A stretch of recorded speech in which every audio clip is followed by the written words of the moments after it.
नमस्कार। राजमहल में श्री रामचंद्र जी विराजित हैं। महल के सभी लोगों का ध्यान केंद्रित है लव और कुश पे। लव कुश वाल्मीकि के श्लोकों के माध्यम से रामायण का पाठ शुरू कर रहे हैं। राम के चरित्र का वर्णन कर रहे हैं, जिसे स्वयं उनके पिता, जिन्हें पता नहीं है कि वो उनके पुत्र हैं, वो पिता श्री रामचंद्र जी सुन रहे हैं। तो सबसे पहले शुरुआत होता है अयोध्या के इतिहास का वर्णन। अयोध्या था कैसा, अर्थात अयोध्या इक्ष्वाकु वंश, जहाँ पे स्वयं प्रजापति मनु से लेके महाराजा सगर, दशरथ और स्वयं श्री रामचंद्र जी का जन्म हुआ था। वो इक्ष्वाकु वंश, उनकी अयोध्या नगरी थी कैसी। तो उसमें कहा गया है कि सबसे पहले जो सरयू नदी के किनारे एक कौशल नाम का जनपद था, जहाँ एक नगर था अयोध्या, जिसे स्वयं महाराजा प्रजापति मनु ने जिन्हें स्वयं बनाया था। तो वो अत्यंत पुराना वो नगर था, जिसे स्वयं महाराजा मनु ने बनवाया था। बाद में दशरथ जी ने उन्हें और उसकी शोभा को, अयोध्या की शोभा को बहुत बढ़ा दिया। तो अयोध्या था कैसा, वहाँ के लोग कैसे थे, वहाँ का शासन कैसा था, वहाँ की प्रजा कैसी थी। तो ऐसा कहा गया है कि अयोध्या नगरी जो है वो 12 योजन लंबी और 3 योजन चौड़ी थी। अब ये इन 3 योजन में से जो 2 योजन था, वहाँ इतना ज़्यादा सुरक्षा किया गया था कि वहाँ कुछ भी हो जाए, वहाँ युद्ध संभव नहीं था। उसकी 3 योजन की भूमि में, 2 योजन की भूमि में कभी भी युद्ध संभव ही नहीं था। इसीलिए उसका नाम था अयुद्ध, जहाँ पे युद्ध कभी हो ही नहीं सकता, और इस नगरी का नाम पड़ा अयोध्या। अब ये नगरी जो थी सरयू नदी के किनारे बसी हुई, अत्यंत सुशोभित, सुंदर और सजी धजी रहने वाली नगरी, जिसे राजा दशरथ ने और उस नगरी का विकास किया। उस नगरी में सबसे पहले तो जैसे हमें ज्ञात है कि महान राजा थे, इक्ष्वाकु वंश में महान राजाओं का जन्म हुआ। तो दशरथ जी स्वयं महान राजा थे, तो प्रशासन तो उनका मजबूत था ही, स्ट्रॉन्ग प्रशासन तो था ही। उसके अलावा उनके जो मंत्रीगण थे, जितने भी आप कह लीजिए कि एक तरह से आज का बोला जाए तो कैबिनेट बहुत स्ट्रॉन्ग था, और जो स्वयं राजा थे वो बहुत स्ट्रॉन्ग थे। इसके अलावा वहाँ पे धर्म पे बहुत जोर दिया जाता था, जो धर्म के अनुसार ही शासन होता था। तो गलत नीति, गलत आचरण का तो सवाल ही नहीं है, क्योंकि जो पंडित भी थे वहाँ, वो महान पुरोहित थे। स्वयं वशिष्ठ मुनि जो है, वामदेव मुनि वहाँ के पुरोहित थे। उसके अलावा महामुनि काश्यप मुनि, फिर ये मार्कंडे जी स्वयं, और ये बड़े बड़े पुरोहित जी का वहाँ पे निवास था। मंत्रालय में थे। जो प्रजा थी वह अत्यंत देशभक्ति से भरी हुई। सबसे पहले लोगों में देशभक्ति की भावना को जागृत किया जाता था। और जो महल था, उसमें बड़े बड़े किवाड़ और फाटक होते थे। जो महल का जो राजमार्ग था, जो कि दूसरे जनपदों से जिनको कनेक्ट किया जाता था, वो राजमार्ग में प्रतिदिन ताज़े सुगंधित फूलों को वहाँ पे फेंका जाता था, वहाँ पे बिछाया जाता था, फेंका नहीं जाता था, वहाँ पे बिछाया जाता था। उसके बाद जल का छिड़काव होता था, जिससे कि पूरा राजमार्ग बिल्कुल फ्रेश, सुंदर प्रतीत हो।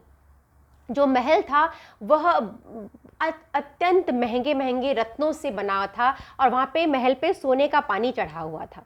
सोने का पानी से पूरा महल सजा हुआ था।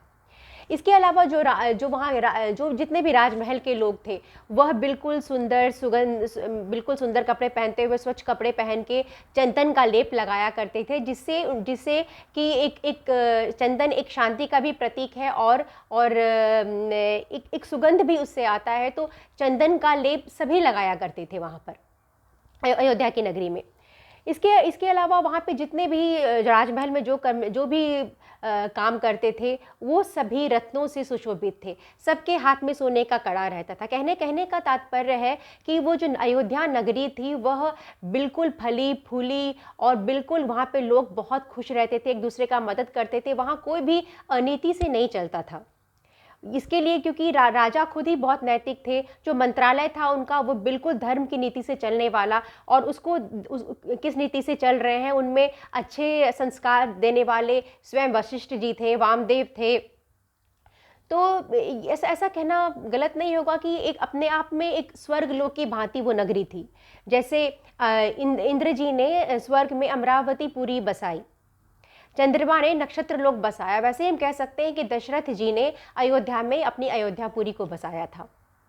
तो सबसे पहले तो देशभक्ति की जो हमें सीखना चाहिए, जो अयोध्या की नगरी से, सबसे पहले है देशभक्ति की भावना।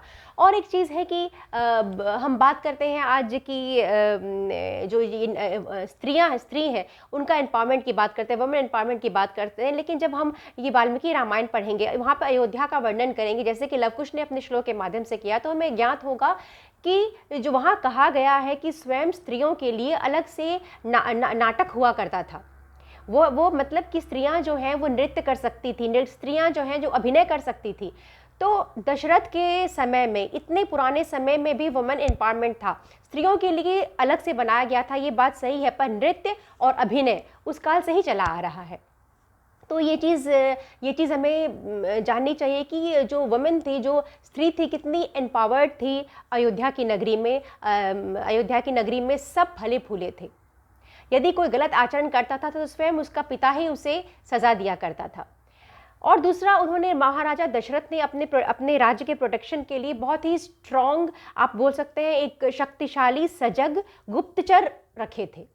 गुप्तचर जो कि बाहर के राजा क्या कर रहे हैं, क्या नहीं कर रहे हैं, सारा इन्फॉर्मेशन, सारा डाटा लाके वो दिया करते थे महाराजा दशरथ को, उनके मंत्रालय को। उन्हें पता रहता था कि अगल बगल जितने भी प्रदेश के राजा हैं वो क्या सोच रहे हैं, उनका आगे आगे एक्शन क्या हो सकता है। जबकि ये बात है कि उस कुल, वो जो राजा दशरथ के समय उनसे बड़ा क्या, उनके समान भी कोई राजा नहीं था, पर फिर भी राजा दशरथ को ये ज्ञात था कि कभी भी राजा को ये नहीं सोचना चाहिए कि वो कितना भी शक्तिशाली है तो उसका कोई कुछ नहीं कर सकता। उसको भी अपनी नज़रें खुली रखनी चाहिए चारों तरफ से, ताकि कभी भी कुछ हो सकता है। महाराजा दशरथ इतने सुखी संपन्न थे, इतने स्ट्रांग थे, उनके जो सभी राजाओं के साथ उनका संबंध, रिलेशन बहुत अच्छा था।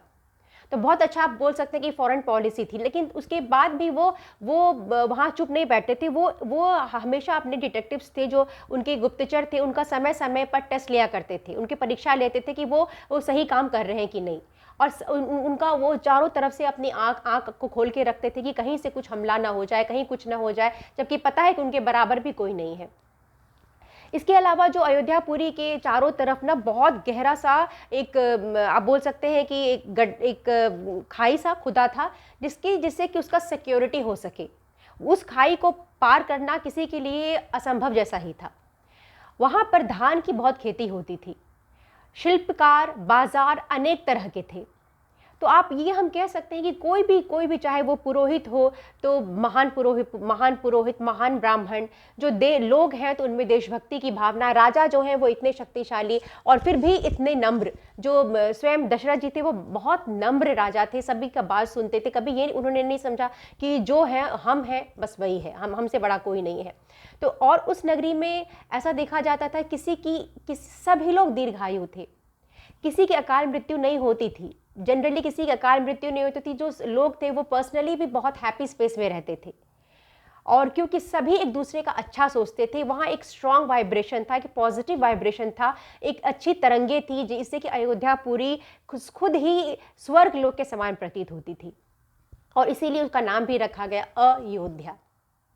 तो अयोध्या के वापस से मैं उम्मीद करती हूँ कि हमारे देश में जो श्री रामचंद्र जी का अयोध्या था, जो महाराजा दशरथ ने अयोध्या बनाया था, जो स्वयं प्रजापति मनु ने जिस अयोध्या का निर्माण किया था, वो अयोध्या वापस से बिल्कुल वैसा ही हो जाए, वापस से सोने का चिड़िया हमारा देश हो जाए, ऐसी मेरी ईश्वर से, श्री रामचंद्र जी से प्रार्थना है।